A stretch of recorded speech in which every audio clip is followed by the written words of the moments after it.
this video. I kid you not when I say I have recorded the intro for this like 15 different times. Stressing myself out, wondering if I need to put on makeup, fix my hair, change my clothes, fix the background, switch cameras, because I've got like 3 different cameras.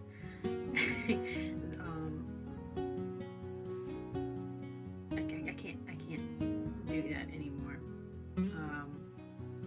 Because if I continue on that path, I'm never gonna end up putting this out, and this is really important. But you're all wondering, what are you doing? Where's this random video going? We haven't seen you in months. We haven't heard from you. You haven't commented on Facebook. You haven't said anything on your podcast. What's going on? So, the video you are about to watch, or the clips I should say, that you are about to watch, the video you're currently watching now, is my journey and battle with cancer. This is part 1, phase 1 of my mastectomy journey. For those of you that don't know what a mastectomy is, a mastectomy is when they remove your breast. I got a double mastectomy, so I had both of my breasts removed. When you undergo this surgery, you have the option, some people have the option to either not have their breasts reconstructed or have their breasts reconstructed. I chose to have my breasts reconstructed. So yeah, this is a video to give strength to anyone that's out there dealing with this privately, silently, like I did for the last few weeks. This video is to show my journey. While I was going through this entire process, I found that women, people that usually go through this surgery, tend to show their journey, turn it into a vlog, post videos and small clips about how everything works, and that actually helped me. So it inspired me to do the same and express how my journey went, how my experience with my doctors went, my experience with my surgery went, before care and after care, post surgery, the healing process, and then the reconstruction, which would be in a separate video. This video is going to have small clips of my recovery. I'm not a vlogger, so this is my first go at everything. For those of you who know, a podcast is just easier for me than the whole visual aesthetics of everything. It just but you know, it's a little harder to just, I guess it's not really that hard, but I didn't want to do this as a podcast episode. I felt it better. Visuals tell a better story. So I'm gonna, what you're gonna see is a series of clips and moments that I took throughout the course of the week, throughout the course of the surgeries, of the surgery, that kind of explain everything that I have been going through for the last few weeks. For those of you that follow my podcast and have been wondering where the heck I've been and where the new episodes I promised been, well, this is the delay. This is why the delay. I kind of need to live in order to continue. So I had to deal with this. And so for context, just to give a bit of a backstory, in 2019, I went in at the end of 2019. I was was pregnant with my youngest. I was about 7 months pregnant when the doctors found a lump in my breast, and at the time they couldn't do anything about it because I was pregnant. After I gave birth, a few weeks, like 2-3 weeks after I gave birth, the whole country went to crap. Went into lockdown. Couldn't leave our house. Surgeries were like off the table. Any kind of care of that nature was just like off the table because all the focus was on the pandemic.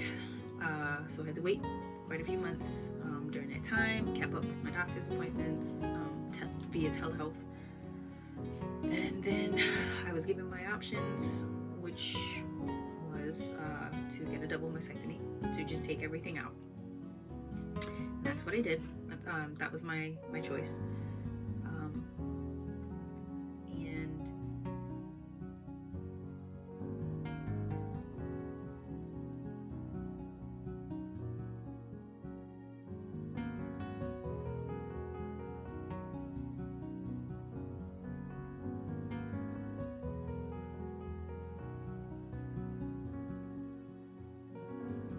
that was my choice. And yeah, so the clips that you're gonna see is before the surgery and then after. And like I said, I'm not very good with vlogging, so I tried to vlog here and there, and just kind of just pop in with an update, just to see how it showed, to explain how I was feeling. Right now, this is like I'm in week 7 post-surgery, post-op. I'm in week 7. So yeah, I just also want to give a huge shout out and a big thanks to my family and friends and everyone that, you know, my circle that knew what was going on and sent a lot of support and help. My mom, big shout out to my mom. She came to help with the kids so that Chris wouldn't go completely crazy. My dad, he helped put some things up around the house and you know, put up some shelves and stuff. He did the handyman thing. And my sister, she sent a whole mastectomy care package, which came with like pillows and specialty bras that I have to wear, and it came with these 3D puzzles and snacks and like this big cushion that I could sleep in because I have to sleep a certain way. I can't lay on my stomach, you know, I can't lay flat or anything like that. So yeah, there's that saying, you know, it takes a village. Well, even when you're grown, it still takes a village. You need a good support system, especially when you're going through something like this. So I hope this video is inspirational and that my editing skills kind of, I don't know why I'm doing scary things, but I hope I get the point across. Yeah. Thank you for watching. This is part 1 of my mastectomy journey.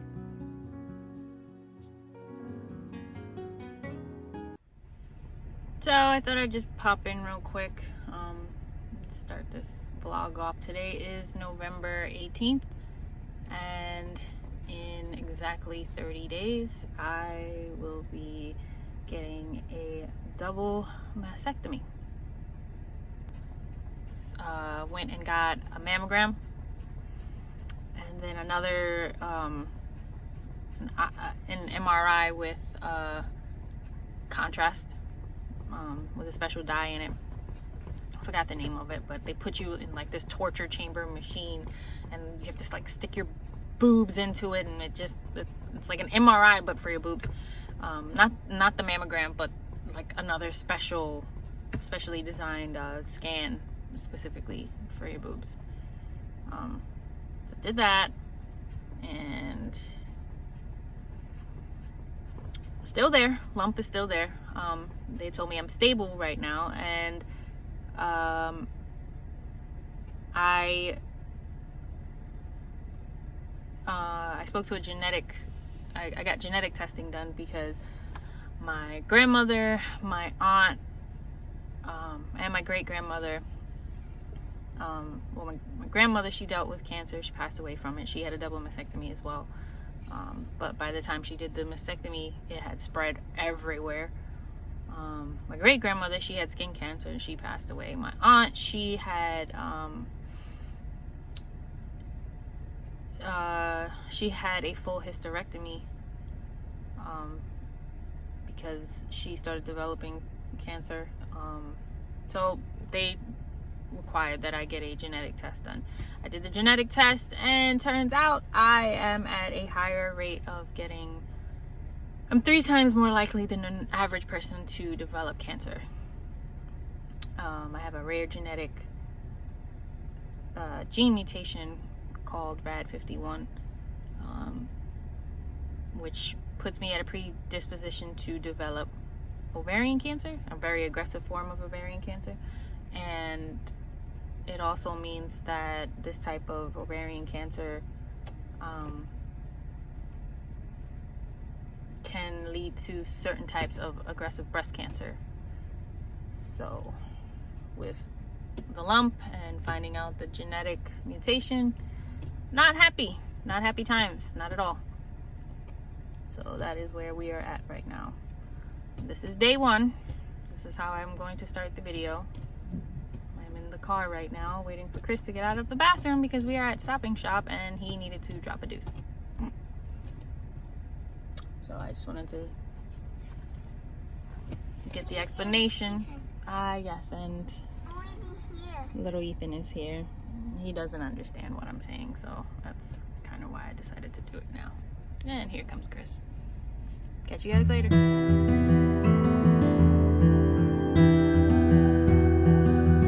Alright, it's December 18th. I am here for my double mastectomy. And I'm scared.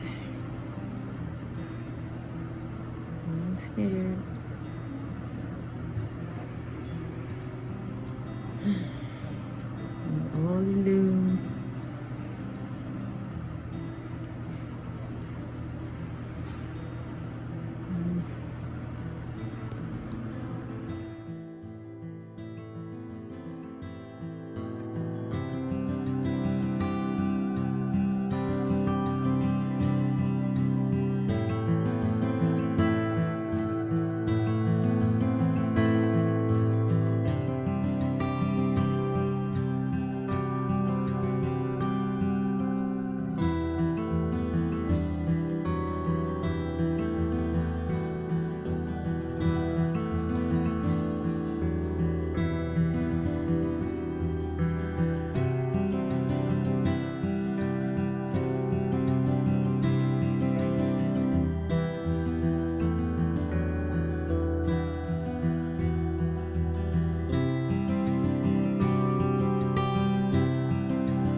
Here.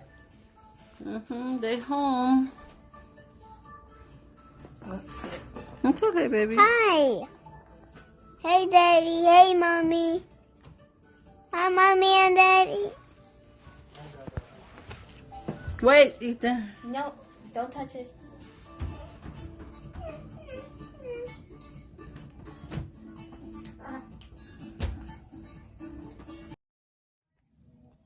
So this is day 1 post-op.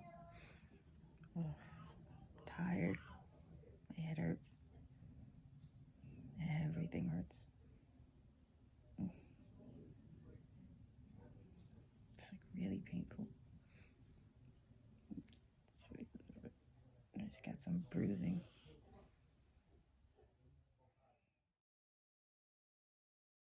They couldn't save my nipple.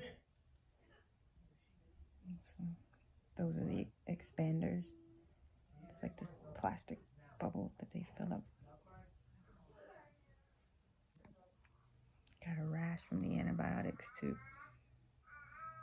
And a really bad sore throat. I'm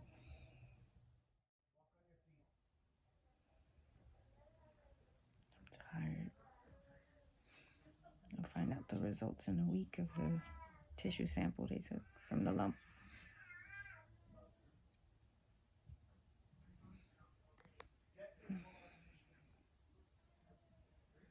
Oh, yeah, the tubes. It's a little gross, but I got this tube that drains all this stuff out. Ah.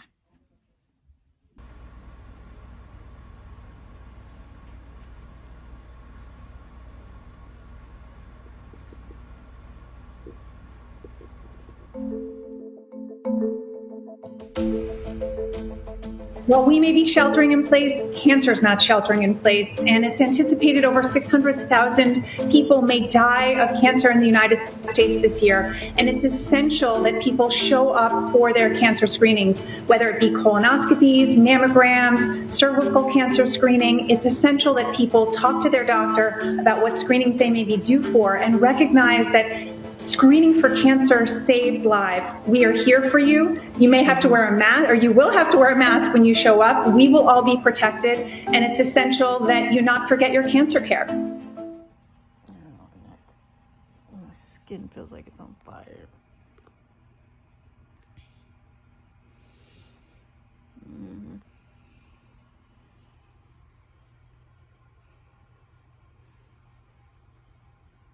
Fun times. Can't really feel anything. I keep getting this sharp pain where my nipple used to be because they took my nipples, so they're gone. And I keep getting like the phantom pain.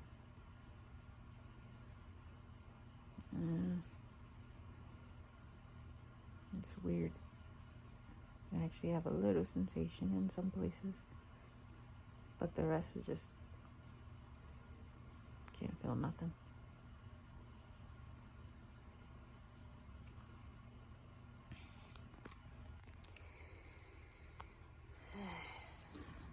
This is day 5. Feeling a little better.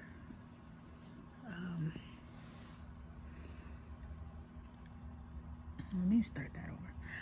Welcome to day 5. It's been 5 days since my 4 days? 5 days since my mastectomy. Drains are doing their thing. Got some chunks here. I don't know if you can see that. Ugh. The other one's nasty. It's got like connective tissue all stuck inside the tube. I'm feeling a little feverish still. I had to go to the hospital and get a COVID test because I've got a cough and a sore throat. So now I'm in the attic, isolated from everybody. Got my mask. So I just wear this whenever anybody comes up to bring me food. But yeah, I got some chunks in my drain.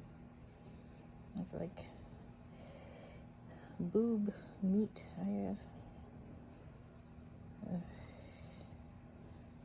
me see that.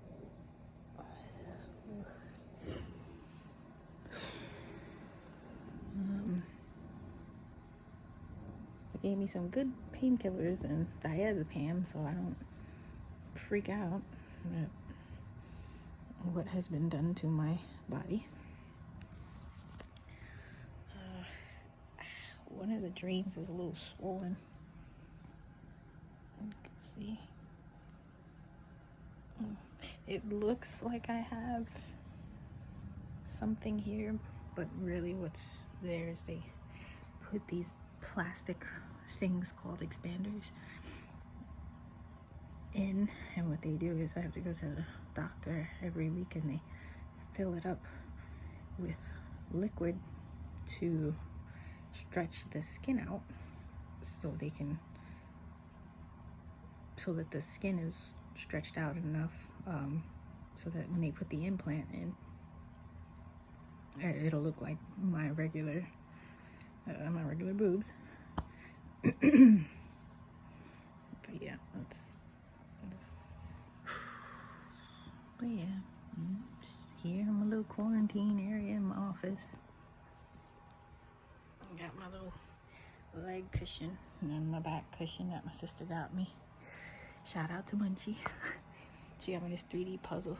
It's right there. I started doing it, but then I got drowsy. So I got one little piece done. I have a little windmill done. This is dope. I'm gonna buy a bunch of these now. Start putting together some 3D puzzles. Something to do during the extended quarantine, because this shit is still not over. And then she got me this little dope table right here. It opens up. And I got my TV up here because it's my office. So I got my computer and my TV. I got my coffee maker and my tea maker.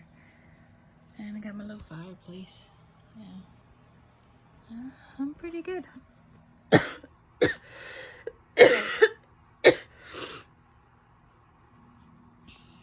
I probably got Roro.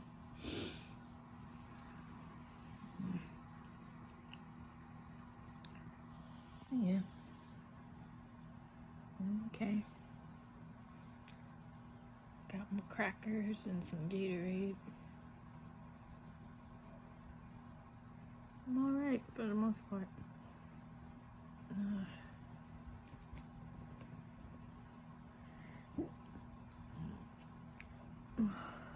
Kids are okay. They're with the grandparents. Don't know why my dog is barking.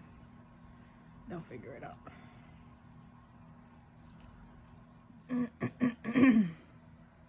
Yeah, all these bruises on my hands from the IVs at 9. You see those? I'll insert pictures. That should look bad. Look at these bruises. You can kind of see it.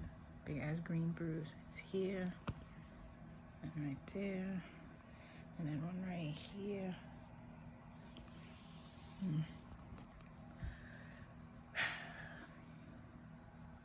But yeah, I'm in good spirits. I'm itching because I caught a rash from the adhesive. You see that? It's all across. I got some swelling here. Oh, you can really see that. You see the swelling? Ugh. Yeah, I got a rash from either the antibiotics I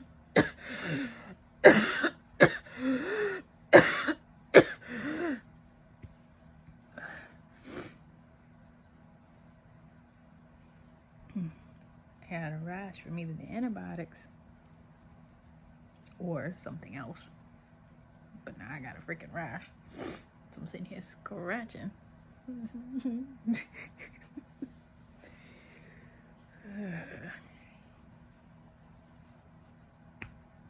Alright. I'll see y'all in the next clip. Day 6. I have showered. There's Christmas music playing. I still have a sore throat.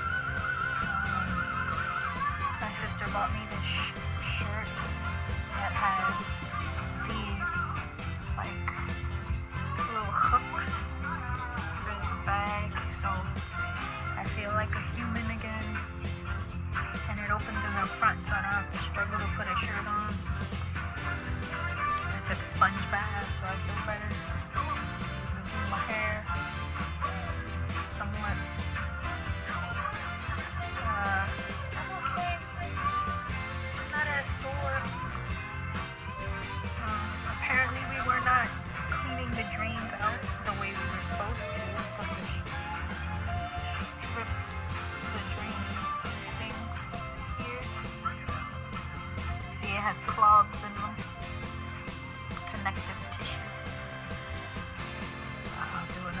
showing how they're supposed to get cleaned. Update. It is day 8. And this is what I look like right now. Ugh. Pain. And there's chunks.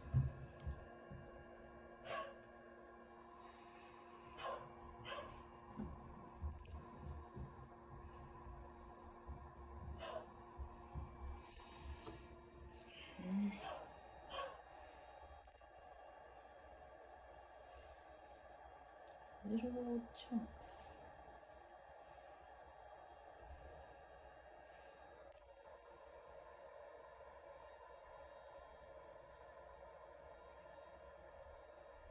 As long as you just don't touch this part. Okay. And I'm gonna find the magnetic port on the tissue expander. If you don't mind me, I'm gonna. Is that the needle or is that the magnetic? That's the magnetic port. Oh. Okay. So this just finds. I'll show you. You saw the tissue expander before, right? Yeah. So I'm gonna press again. Yeah, you can actually feel it on yourself. Yeah, I felt like the plastic kind of moving around a little bit. It's like it wants to be right over the incision. Mm.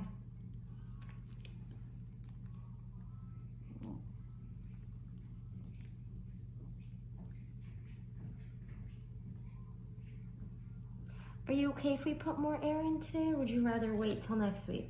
Well, I'm asking, as I'm already marking. Sorry. I'm gonna peel this out a little bit because looks like that's where the port is. Sorry, hon.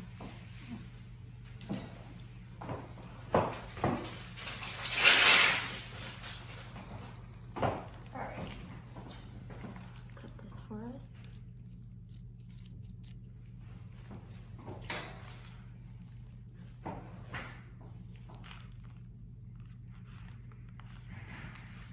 Still cold. Clean it. Sterile solution.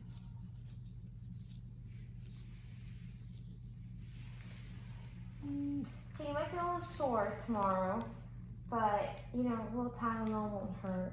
Or Okay. even today, you might feel a little sore, but I'll be able to wear a bra. oh yeah. Okay. Yeah, you can start wearing a bra. So you don't wear a bra the first week, only because I don't want to put too much pressure on your skin. Mm-hmm.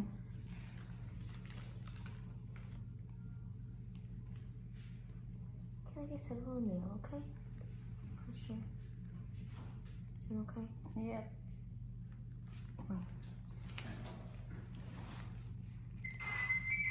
Now the magic happens. Oh my goodness. Okay. It's like blowing up a tire. Is it a little too tight? No, I was saying it's like blowing up a tire, like on a bike. It's If it feels too tight, let me know. no, You actually doing that's okay? fine. Yeah. Okay. What's this side? It's not gonna go. Psst. No. Okay. No. I'm gonna do the other side now for you. Alright, not too bad. Yeah, no, that's fine. Get a band-aid on there. So still no shower, okay? Yeah, the drains have to stay in. Yeah, the drains are gonna stay in. They have to be less than 20 for at least 2 days, Okay. okay? And it doesn't sound like they are. No. But each one individually.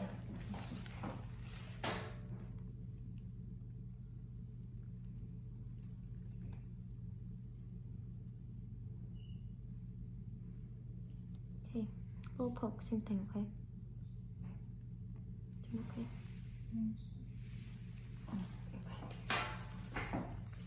So you have 100 in here, okay, that I'm giving you. Okay. Whoa. And then in about week 4 or 5 from your surgery, we're gonna exchange you to saline. Okay. Okay, and this all just helps stretch out the skin. Okay. So this is just air right now. And then it'll be saline. Now they might do it differently in California. I don't even see. So you know, I'm not sure exactly the process if they do it there versus here. Okay, but still walk around a lot, okay? Okay. Don't lift anything heavy for now. Still at least 6 weeks of no heavy lifting, nothing greater than 5 pounds. Okay, so I still can't pick up the baby. Oh, no, not baby, not yet. Do you have any questions? So, quick update. What is this on the lens? Quick update. Today is, we'll just call this week 3 post mastectomy. And I, as I stated before, still have my drains in, but as you can see, there's nothing like really left in here.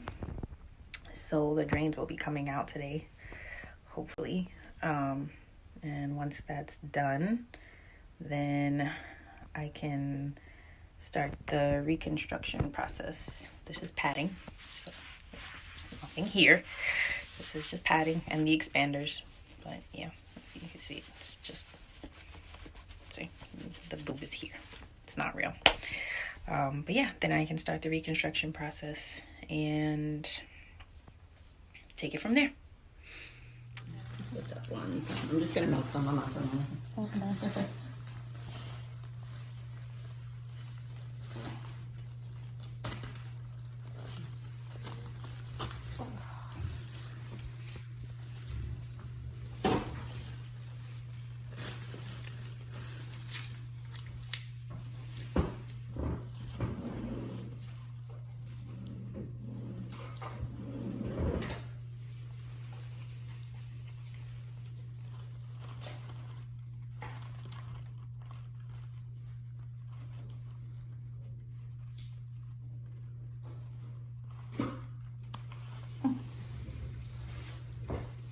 Oh my god.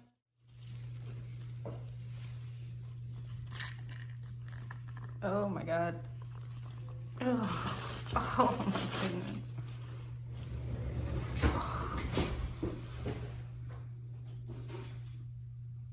Jeez.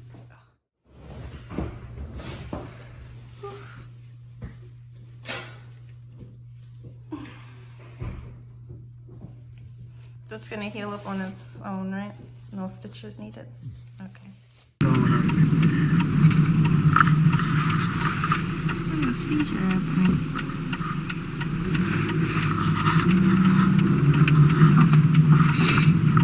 I got water put in my boobs today.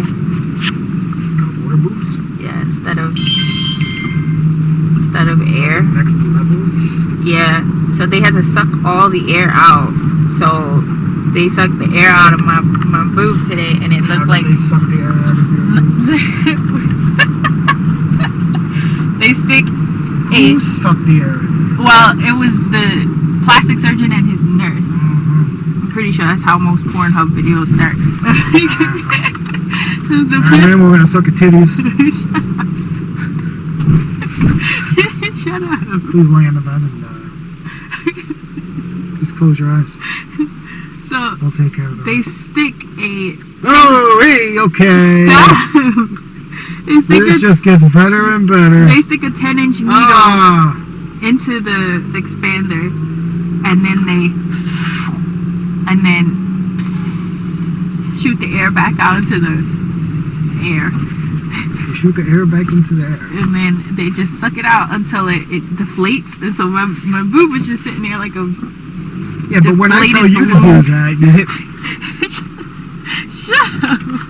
When it happens to you, it's okay. It's a problem. Shut up. So, just sat there like a deflated tire. So what's the next step after water? Sand? No. Shut up. Look at my precious. Ah, look, she's got working tires.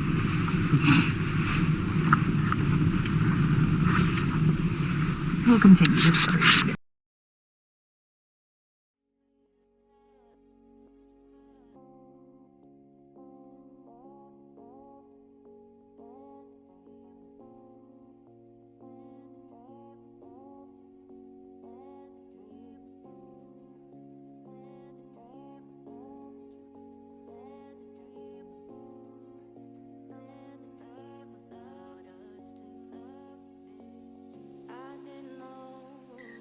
women can get surgery during this epidemic, and we are deciding on a case-by-case basis whose case should undergo surgery now, even if a trip into the hospital can put them at some risk for contracting COVID. So there are those patients where we're weighing the risks and benefits and deciding that yes, surgery at this point is appropriate to do. And then there are also cases that are slow growing, extremely indolent, where we can again delay care for 1, 2, 3 months with or without putting them on a medication, an anti-hormonal medication that can absolutely be effective in reducing the risk of growth and spread and buy us some time in those people while obviously still treating the cancer actively. So women can receive treatment for breast cancer during this time. I just came up from seeing one of my patients who's on her last chemotherapy treatment to talk to her about the planning of the next step for surgery and the optimal timing for that. So yes, surgery is going on for breast cancer, albeit in a more limited basis, where we're trying to take our patients who are not at risk for imminent growth or spread and delaying them, and taking our patients to surgery where we feel like delay in their treatment could have some adverse impact. Let you out of my sight, don't go. My heart and my soul have finally come alive. So now I'm all yours. Flowers in my hair, I'm waiting for you there. For always and forever, I know we'd be together. With flowers in my Hello.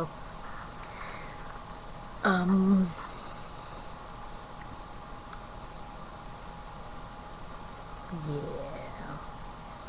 So today is day. Let me see. Today is, what week is this? This is 1, 2, 3, 4, 5. This will be week 6. Alright, week 6 since my surgery, and they pulled off the bandages today and the glue, and instead of them putting air into the expanders, they put saline or water into the expanders.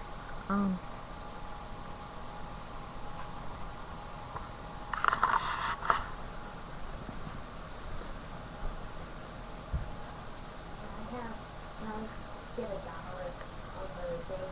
On my iPad, it's still connected to, and I have $9.88 left, and Procreate is $9.98 left, and I don't have I need 10 cents more, so I can re-download it. And on my iPad, I went to go see if there was a way if I could restore the purchase or whatnot, and I went to add funds, and it was still there on my iPad. It was still I could still click one of the numbers, and it would still go through. So I'm asking if I can have $1. Just $1. It is 1:11 a.m. So tomorrow when We'll revisit this tomorrow. Did you finish your homework? Yeah. Did you? Yeah. Did you? Oh, did you? Yeah. Good night, Cassandra. Good night, child.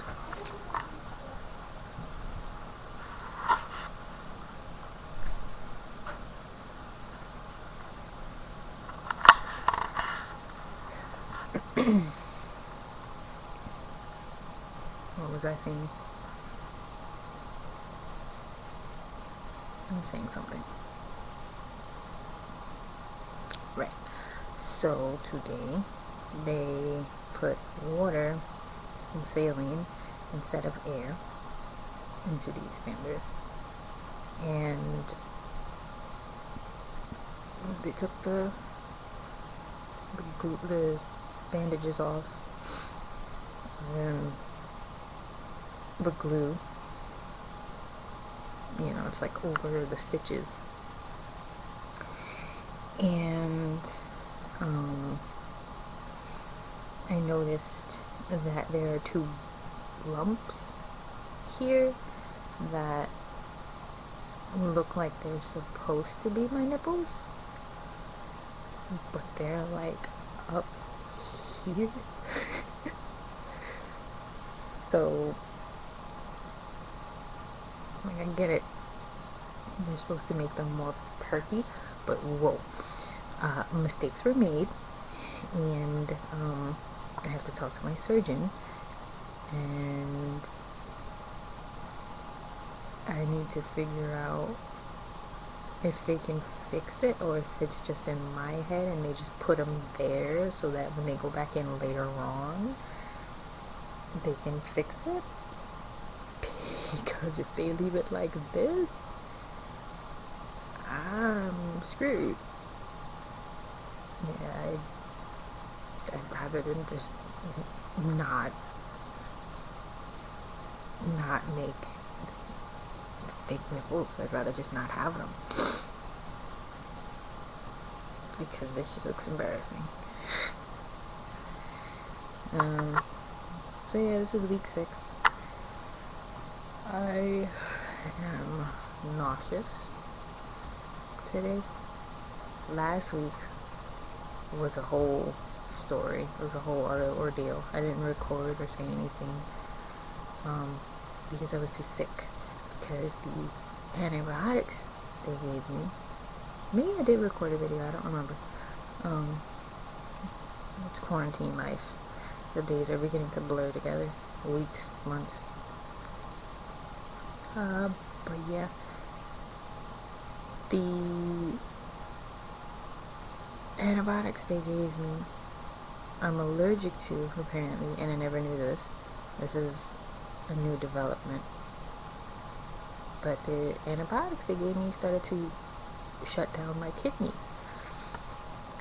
And it was really bad. It got really bad to the point where they were thinking it might be permanent damage. So I had to go get blood drawn. I went to the emergency room and was there for a few hours. And in the hospitals right now, everybody's just focusing on COVID, so they're not really focusing much on people that have other problems, that come into the emergency room with problems other than COVID. So I came into the emergency room and I told them, I saw blood when I went to the bathroom, and they instantly thought it was a kidney stone, but I didn't have any pain. I have no pain in my back, no pain when I go to the bathroom. Everything's fine. I just noticed when I went to the bathroom that I saw blood, and I know it wasn't normal because you're not supposed to pee blood. That's just not normal. So I went to the emergency room because I just finished having surgery, so I figured something was wrong because of the surgery. So yeah, they were just like, oh, it's probably a kidney stone. You probably passed a kidney stone. It's a kidney stone. It's a kidney stone. And I said, no, I don't think it's a kidney stone because I have no pain. There's no pain at all. I think it's something to do with my surgery. And I'm worried. So they gave me a CAT scan because they were looking for a kidney stone. So they gave me the CAT scan. That took a few hours. Lo and behold, there's no kidney stone. There's no kidney stone. The ER doctor is just like, we don't know what's wrong with you. Have a good day. They sent me home. I'm not even exaggerating. They were just like, we don't know what's wrong with you. You need to go see a kidney specialist. Bye. Not I forgot the term for it, the medical term for a kidney specialist, but they weren't, usually they keep you there for observation until the specialist comes in the morning to see what's wrong with you. I just had a double mastectomy, I'm peeing blood. Normally you would not send the patient home, but because of COVID, everybody is just, this is the truth of the matter. So they sent me home, and I told my surgeon what happened, and my surgeon was pissed because they never called him to tell him I was in the hospital. They never told any of my doctors what was going on. My surgeon instantly tells me to go to a lab and get my blood drawn. He's looking for specific tests to be drawn. So they had me do that like 3 times and got my blood drawn, and they were like, yeah, it's the antibiotics. Stop taking the antibiotics. They're shutting your kidneys down. You're allergic to the antibiotics. How easy was that? The ER was so freaking focused on kidney stones that if they had just stopped and looked for a second, like I could have died if I hadn't have told my surgeon, if I hadn't have had my surgeon's nurse's personal number to text her and tell her what was going on and to follow up with them. The hospital would have never called them. I would have continued to take the antibiotics and I would have died because I wouldn't have known. I would have died. So Chris is pissed. I'm pissed. My family's pissed. But yeah, good thing my surgeon caught it. He said, stop taking the antibiotics. I needed to flush my kidneys. So I had to just have a liquid diet. So I drank, I didn't drink, but I drank water, orange juice, cranberry juice, a whole bunch of cranberry juice. Oh my goodness. So much cranberry juice. Ginger ale, as much ginger ale as I could, water, tea. Then I had to stop drinking the tea because they told me I need to avoid caffeine. So I was just drinking a lot of water and cranberry juice and ginger ale. And yeah, I'm much better now. No more blood, no more craziness, at least on that part. Yeah, that was last week.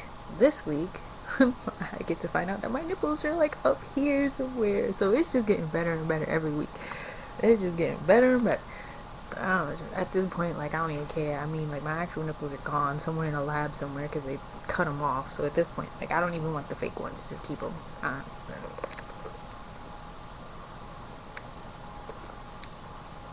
Wawa does not sell actual ginger ale. How do you not sell 2-liter bottles of ginger? I think Chris was lying. He's probably lying. He's cheap. So he ended up getting me a big gulp of Wawa ginger ale. It tastes good though. He mixed a bunch of different ginger ales. But I needed the regular ginger ale because my stomach is upset.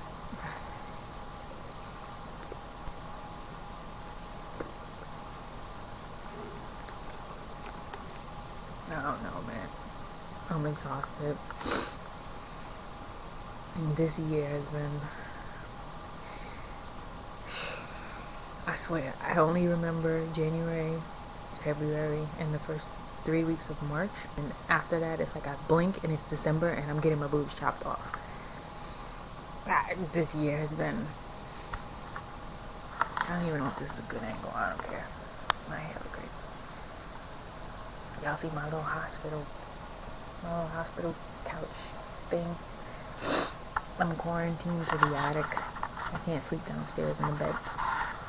So I'm still up here. I'm sleeping in my office. Ridiculous. And that's this week's update. Yeah, I'll see y'all next week. Or if something else interesting happens before Friday. Peace.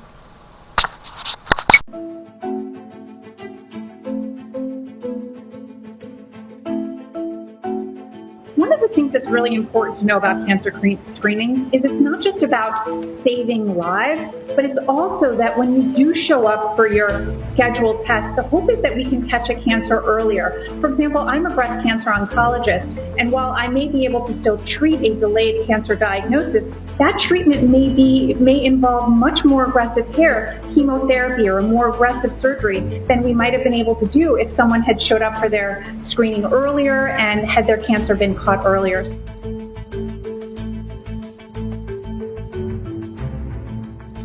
The treatments will still be the same, but one thing to really know and to maybe reach out to those people who are undergoing treatment for cancer is that people can't have the same number of family that would normally show up with them to a chemotherapy appointment to offer support. And so recognize there may be a large body of people out there suffering from cancer or showing up to treatment, and they're doing it alone. And there are lots of ways that we can show our support virtually and in a socially distanced way, but we can't forget those, potentially millions of Americans who are affected by cancer every year.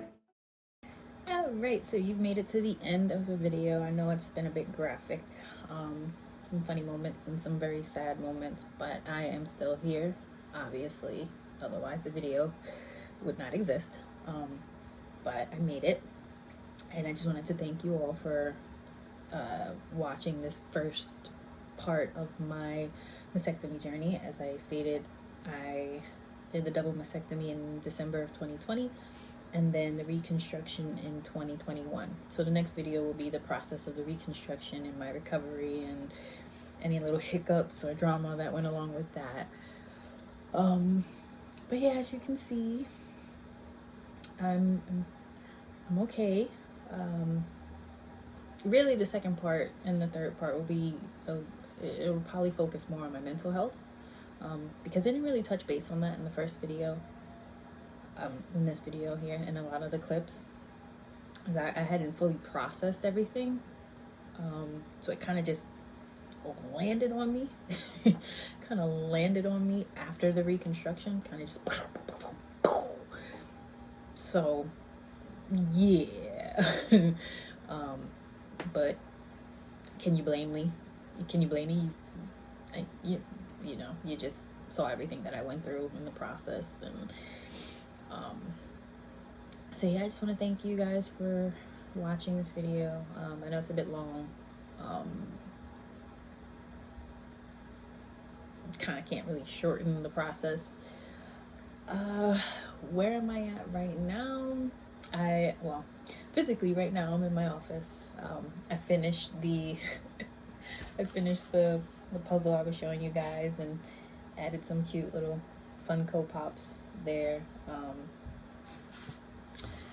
I was like, you started the video in the attic and you're still in the attic, girl. I'm not quarantined or anything, but I came up here to edit and everything. So I just wanted to say, pop in and just say thank you. I didn't want to leave the video right there. Yeah, it gets better,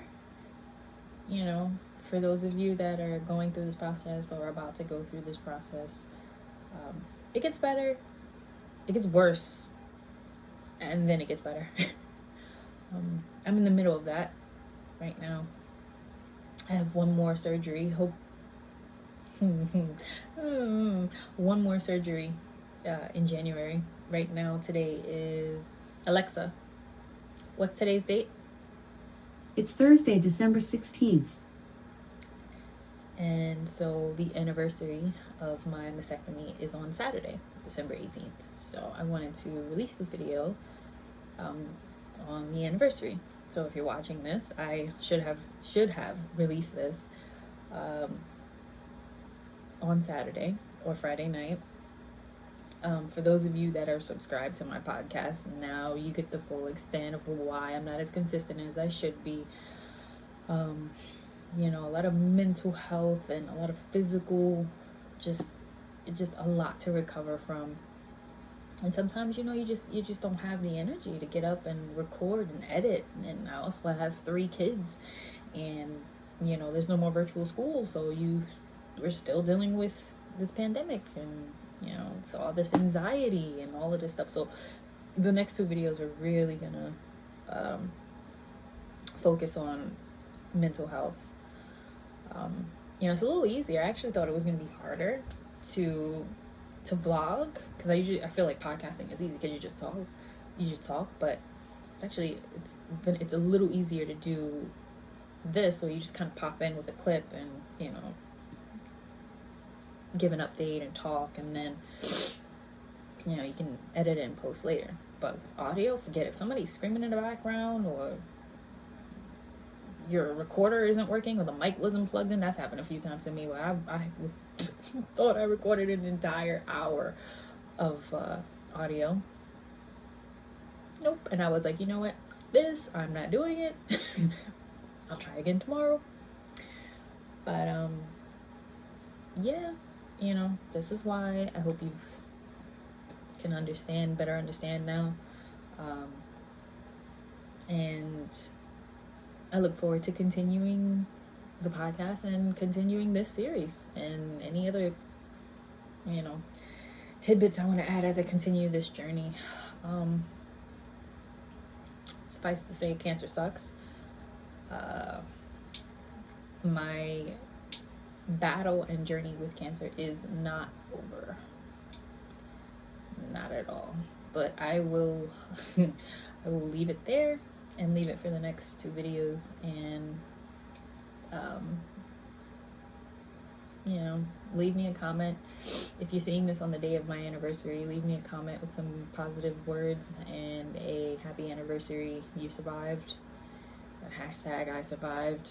Pretty sure that's a hashtag. But yeah. And I will see you guys in the next video. Take care. Peace. When love gets a hold on you, you can't go back. That's right. Now when I found you, I can't let you out of my sight.